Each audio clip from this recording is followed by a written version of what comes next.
안녕하세요.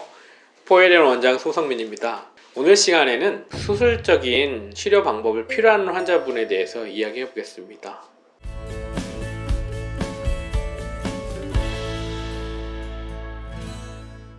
어떤 분들이 필요할까요? 이전에도 이야기했지만은 기침하거나 재채기, 런닝머신 이런 걸 하시는 분들에서 소변이 샌다. 그런 분들은 거의 90% 이상 복압성 유실금이 있는 분들이죠. 근데 이런 분들이 대부분 다 금방 병원 오진 않아요. 참고 괜찮겠지 기다리다가 5년에서 10년, 길게는 40년 만에 오신 분도 있거든요. 지금이라도 그런 증상이 있다면은 바로 병원으로 가시는 게 그런 질환을 빨리 종식시키는 지름길입니다.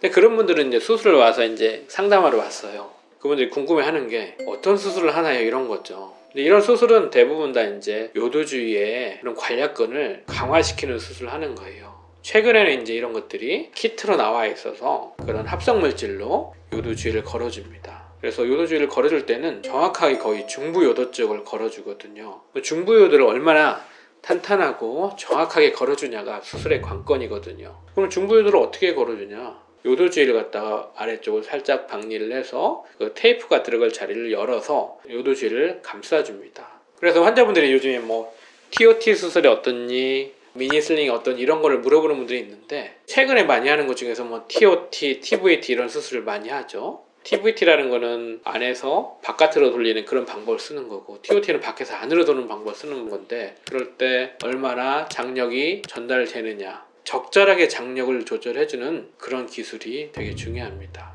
그리고 이제 수술을 할 때 마취를 걱정을 하고, 수술하고 나서 많이 아프냐 그런 걸 물어보시는 분들이 있는데요. 저희 병원 같은 경우에는 국소 마취하고 수면 마취를 중심으로 합니다. 전신 마취도 할 수 있고 허리 마취도 할 수 있는데, 저희 병원은 뭐 간단하게 수술을 끝내기 위해서 우리 위내시경 할 때처럼 잠시 재워서 아픈 부위를 국소 마취를 해주고 나서 수술을 진행하죠. 안전하게 모니터링을 해가면서 산소 포화도나 심전도를 체크해가면서 하게 되면은 수면 마취나 국소 마취를 했을 때는 깨우고 나서 바로 일상생활 하는데 크게 문제는 없습니다.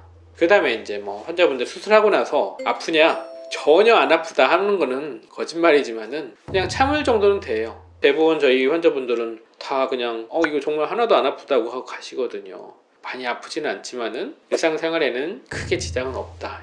흉터는 진짜 거의 안 남습니다. 나중에는 이게 이분이 수술했는지 안 했는지 그걸 유심히 봐야지만 알 수 있을까 할 정도로 남는 거고요. 단지 잘 아물어서 잘 마무리가 돼야지, 오히려 흉터가 살이 벌어져서 이런 경우가 있을 수가 간혹 있는데, 그런 경우에서는 초기에 잘 처치를 해야지 문제가 없이 되죠. 요실금 수술을 준비하고 있다면 저희들이 이제 또 연락을 드리긴 하겠지만은, 그중에서 먹어야 되는 약과 먹지 말아야 되는 약들이 있어요. 왜냐면은 오시는 분들 나이가 좀 있으시니까 먹어야 되는 약들이 많이 있거든요. 그중에서 이제 먹어야 되는 약들은 고혈압약, 그 다음에 호흡기 계통에 있는 천식이나 이런 거에 영향을 미치는 약들, 그 다음에 뭐 부정맥이든 뭐 심장에 영향을 미치는 약들은 꼭 당연히 아침까지 드셔야 되고요. 먹어서는 안 되는 것들, 어떤 것들이냐면 이제 피가 잘 붙지 않게 하는 약들, 뭐 아스피린 계열약, 오메가3, 뭐 크릴 오일, 뭐 이런 것들은 한 일주일 정도는 끄는 게 좋고요. 대신에 이제 혈압약 먹는 분들 중에 당뇨약도 먹는 분들이 있는데, 당뇨약은 당일 아침에 금식이니까 아침에는 안 드시고 오는 게 좋습니다.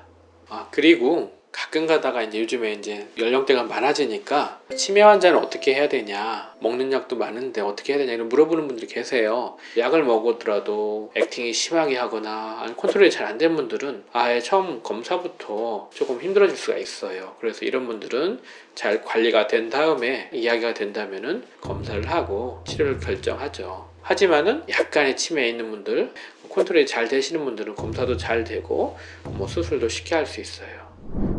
그래서 아까 말씀드린 대로 이런 좋은 거가 있는데 그거를 최소 5년부터 40년까지 참을 필요는 없는 거예요. 그런 증상이 있고 기침할 때 소변이 샌다, 그러면 좀 괜찮겠지 기다리지 마시고 바로 가까운 병원을 찾아서 그런 진단을 정확하게 받은 다음에 치료를 결정하는 게 되게 중요하죠. 요실금은 가만히 둔다고 낫지 않습니다. 요실금을 치료하면은 바로 좋아지고요. 고통받지 않을 수 있으니까 요실금을 참으면서 끙끙 앓지 마시고 반드시 병원을 오셔서 삶의 질을 높여보세요. 오늘 여기까지 소성민이었습니다. 감사합니다.